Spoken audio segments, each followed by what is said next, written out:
आप ये कह रहे हैं कि मुसलमान होना ही हिंसक होना है, क्योंकि जहां जहां है गड़बड़ होती है वहां मुसलमान होते हैं, और जहां मुसलमान है वहां पे लोकतंत्र नहीं है और वहां पे हिंसा होती है। आप एक मोहल्ले के या घर के लड़के को लगातार रोज कहें कि तुम गुंडे हो, तुम बदमाश हो, तुम घटिया हो, तुम ऐसे हो, तो एक दिन वो तन के खड़ा हो जाता है कि अगर मैं ऐसा ही हूं तो ठीक है, मैं बन के दिखाता हूं। तो सर मैं चुनौती देता हूं, बता दीजिए एक 4 मुस्लिम देश जो सेकुलर हो 57 में, मैं आख्यान वापस लेता हूं। बोलिए। एएमयू SC ST OBC का आरक्षण खत्म, JNU sorry Jamia Millia SC ST OBC का आरक्षण खत्म, कश्मीर मुस्लिम स्टेट हो गई SC ST OBC का आरक्षण खत्म, मदरसे SC ST OBC को आरक्षण नहीं। बता दीजिए सर, भारत आजमगढ़ में आतंकवाद के आरोपियों के घर पर जाकर सिजदे किए।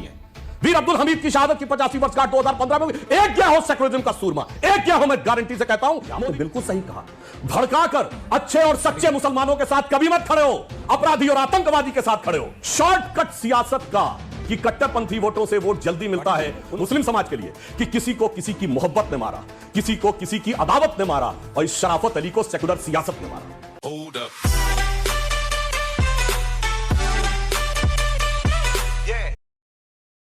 Rahul Dev ji, your view point, उसके बाद सुधांशु जी आ रहा हूं, फिर एक साथ आप दोनों पे जवाब दे सकते हैं। Thank you.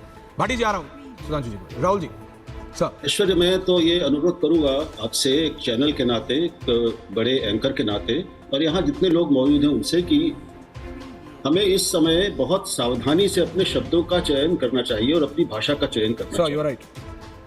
हमारा काम जो हो रहा है उसको बिना किसी मसाले के दिखाना और बताना है। हमारा काम लोगों को भड़काना नहीं है। Absolutely. बांग्लादेश की तस्वीरें दिखा के, बहुत एक उत्तेजनापूर्ण भाषा का इस्तेमाल करके अपने यहाँ भारत के हिंदुओं को भड़काना, ये मीडिया का और हमारा और आपका काम नहीं है। बहुत ज्यादा जिम्मेदारी की जरूरत इस वक्त हम सब पर है, हम सबके लिए है। बस उसमें सारे नेता, सारी पार्टियां भी शामिल हैं। सलमान खुर्शीद ने अक्सर ऐसे बयान दिए हैं जिससे कांग्रेस पार्टी को अलग होना पड़ा है और उनको वापस लेना पड़ा है, और उन्होंने शर्मिंदा किया अपनी पार्टी को और कई बार देश को भी। और ये जो उनका बयान है, ये बहुत गैर जिम्मेदार बयान है और मैं इसकी सख्त निंदा करता हूं। लेकिन उसकी हम निंदा करें, हम उसकी आलोचना करें, लेकिन हमें ये ध्यान रखना चाहिए, और मैं सुधांशु से ये कहना चाहता हूं कि आप ये सारे उदाहरण और तथाकथित तथ्य गिनाकर आपकी मूल जो आपका उद्देश्य है, आप ये कह रहे हैं कि मुसलमान होना ही हिंसक होना है, क्योंकि जहां जहां है गड़बड़ होती है वहां मुसलमान होते हैं, और जहां मुसलमान है वहां पे लोकतंत्र नहीं है और वहां पे हिंसा होती है। क्या आप अपने देश के मुसलमानों को ये संदेश दे रहे हैं, ये कह रहे हैं कि तुम हो ही नालायक, तुम हो ही ऐसे, और इससे क्या देश की आंतरिक एकता मजबूत होगी? क्या ये भारतीय लोकतंत्र ऐसे चलेगा कि आप एक समुदाय को, इसको अंग्रेजी में आप भी जानते हैं, इसका मतलब घेटोइजेशन, आप उसको एक वैचारिक घेटो में उसको धकेल दें। आप एक मोहल्ले के या घर के लड़के को लगातार रोज कहें कि तुम गुंडे हो, तुम बदमाश हो, तुम घटिया हो, तुम ऐसे हो, तो एक दिन वो तन के खड़ा हो जाता है कि अगर मैं ऐसा ही हूं तो ठीक है, मैं बन के दिखाता हूं। क्या हम ये करना चाहते हैं अपने देश में? जैसे भी हैं, जो जैसा भी है, इस देश को अगर आगे लेके जाना है तो सबको साथ लेकर चलना होगा, इसके अलावा कोई दूसरा विकल्प नहीं है। सतीश ठीक कह रही है, 18-20 की राजनीति चुनाव जितवा सकती है, लेकिन ये देश को एक नहीं कर सकती, देश को भीतर से मजबूत नहीं कर सकती, और उसको उसमें एकात्मता, एकता, अखंडता को सुनिश्चित नहीं कर सकती। मैं भगवान के कहना चाहता हूं, कृपया किसी को भी, किसी भी वर्ग को, किसी भी धर्म को भड़काइए नहीं, उसको इतना मत कोसिए कि वो एक दिन भड़क के वही करने के लिए तैयार हो जाए, पागल हो जाए, या बिल्कुल कि वो फिर विद्रोह करने पे उतारू हो जाए। सुधांशु जी, एक मनोविज्ञान होता है मनुष्य का, थोड़ा सा उसका ध्यान रखना चाहिए। मैं अभी यही कहना चाहता हूं। मुझे बहुत कष्ट हुआ राहुल देव जी की इस बात को सुनकर, उनकी बात का आंशिक समर्थन। बांग्लादेश में जो लोग मारे गए हैं, क्या वो केवल हिंदू मारे गए? परंतु मुझे बहुत कष्ट हुआ कि उन्होंने वहां पर अवामी लीग से मुझे कष्ट इस बात का हुआ, आपने तथाकथित तथ्य कहा। अरे सुनिए सर, मेरी बात सुनिए। अभी मैंने तथाकथित इसलिए कहा कि तथ्य दिखनाकर, आप जो भाव है आपका उसके पीछे का, आप जो तथ्यों से सत्य निकालते हैं वो पूरी तरह से व्यक्तिपरक होता है, और आपके साथ यही समस्या है, ये पूरे आख्यान के साथ यही समस्या है। ओके, अब मैं जवाब ले रहा हूं सुधांशु जी। सुधांशु जी, तो सर मैं चुनौती देता हूं, बता दीजिए एक 4 मुस्लिम देश जो सेकुलर हो 57 में, मैं आख्यान वापस लेता हूं। बोलिए। क्या 4 मुस्लिम देश बताइए जो सेकुलर हो, आख्यान वापस लेता हूं अपना। 57 है। बोलिए सर। सवाल इसका नहीं है, हमें भारत की बात करनी है कि हमें दुनिया के मुसलमान देशों की बात करनी है। अब ये सवाल नहीं सर, तो फिर ये मत कहिए कि मैं गलत रख रहा हूं। सवाल इसका नहीं है, सवाल इसका नहीं है, ये है ही नहीं। हम भारत की बात कर रहे हैं कि हम इसका भी सवाल की बात कर रहे हैं। तो दूसरा सवाल बता दीजिए फिर क्या है। चलिए चलिए, वो भी मैंने मान लिया। अंग्रेजी में अच्छा कहते चलिए, हैं। भारत में एक इस्लामिक अच्छा चलिए सर, अब भारत में एक इस्लामिक संस्था बताइए जो दूसरों को जरा स्थान देती हो। एएमयू SC ST OBC का आरक्षण खत्म, JNU sorry Jamia Millia SC ST OBC का आरक्षण खत्म, कश्मीर मुस्लिम स्टेट हो गई SC ST OBC का आरक्षण खत्म, मदरसे SC ST OBC को आरक्षण नहीं। बता दीजिए सर, भारत आदरणीय सुधांशु जी, बता दीजिए सर। अब मैं जवाब दे दूं? अब मुझे अनुमति है, मैं जवाब दे दूं सर? अब मैं जवाब देता हूं। रुकिए, मैं जवाब दे रहा हूं आपको सर। आप मुझे बोल लेने, या तो आप बोल लीजिए फिर सर मैं बोल। अब मैं जवाब दे दूं सर? आपने तो काफी बात कह ली, अब मैं अपना, अगर आपकी अनुमति हो तो जवाब दे दूं। आप तो हर बात, हर वक्ता के बाद बोलते हैं। हाँ, अब मैं आपकी बात का समर्थन करता हूं।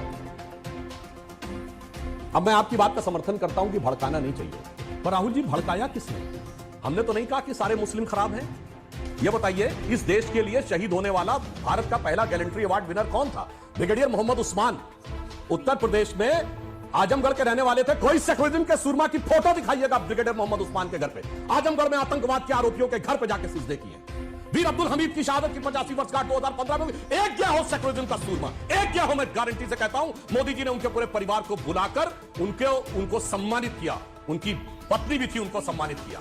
बुरहान वानी के नमाज़े जनाजा में जाते, डॉक्टर APJ अब्दुल कलाम के नमाज़े जनाजा में एक गया हो तो बताइएगा। याकूब मेनन के लिए ही सलमान खुर्शीद ने बोला था। इन्होंने अफजल गुरु के लिए बोला, कहते हैं अफजल हम शर्मिंदा है, तेरे कातिल जिंदा है। कौन है कातिल? UPA की सरकार या सुप्रीम कोर्ट या राष्ट्रपति? बताइए उनमें से। डॉक्टर कलाम के कलाम मेमोरियल पे कोई एक गया हो तो बताइए, एक फोटो हो गया हो तो दिखाइएगा। और ये बताइए, इस देश में तो अमीर खुसरो भी हुए, जिन्होंने कहा छाप तिलक सब छीनी तो से नैना मिलाए थे। अब्दुल रहीम खान खाना हुए, रस खान हुए, जिन्होंने कहा मानो इतना बड़ा कृष्ण भक्त, कभी एक बार कभी उसका नाम लिया गया हो तो बताइए। और मैं कहना चाहता हूं, गंगा जमुनी तहजीब वर्ड कहां से आया है? दारा शिकोह जो औरंगजेब का बड़ा भाई था, जिसने किताब लिखी मंजुमल बहरीन, यानी दो समुद्रों का मिलन। उसने इस्लाम और हिंदू धर्म के बीच में एक सामंजस्य छोड़ा। कोई शाहजहां दारा शिकोह की जयंती नहीं मनाता। उसके सर काट के जेल में बंद अपने बाप को देने वाले औरंगजेब के साथ खड़े होते हैं। जब हमने उसकी बदली थी सड़क, तो आ गए थे छाती पीटने के लिए। आपने बिल्कुल सही कहा, भड़काकर अच्छे और सच्चे मुसलमानों के साथ कभी मत खड़े हो, अपराधी और आतंकवादी के साथ खड़े हो। डॉक्टर कलाम से बड़ा साइंसदान पिछले 200-300 सालों में इस्लाम में नहीं हुआ, मगर वो जैसे ही आ गए वो उसके साथ हो गए। बताइए, वो भाजपाई हो गए। अब बताइए, आज की डेट में मैं मुल्ला मौलवी इराम जो उलेमा और इकराम की बात नहीं कर रहा हूं, पर पॉलिटिकल टास्क में हमारे केरल के गवर्नर आरिफ मोहम्मद खान साहब से बड़ा आलिम फाजिल मुसलमान हो तो बताइए, उसके साथ नहीं खड़ा होना। हमें किसके साथ खड़ा होना है? कौन भड़काता? जाकिर नायक शांति का मसीहा, इसरात जहां बेटी है, याकूब मेनन की जुडिशियल किलिंग हुई है, अफजल हालात का मारा है, बुरहान वानी भटका हुआ नौजवान है, और जो 26/11 हुआ वो RSS की करतूत था। 93 के मुंबई के बाद वो बाबरी मस्जिद की प्रतिक्रिया थी। आपने बिल्कुल सही कहा। इन लोगों ने भड़का आज पूरे मुस्लिम समाज को अपराधियों और आतंकवादियों के साथ जोड़ दिया है। हम उत्तर प्रदेश के रहने वाले हैं। इसी उत्तर प्रदेश की पहचान अब्दुल रहीम खान खाना भी है, इसी की पहचान रफ्तान भी है, इसी की पहचान मलिक मोहम्मद जायसी है। पर यूपी में मुसलमानों का पहचान क्या बना? अबू सलीम, छोटा शकील, मुख्तार अंसारी, बिल्कुल सही कहा राहुल देवी ने।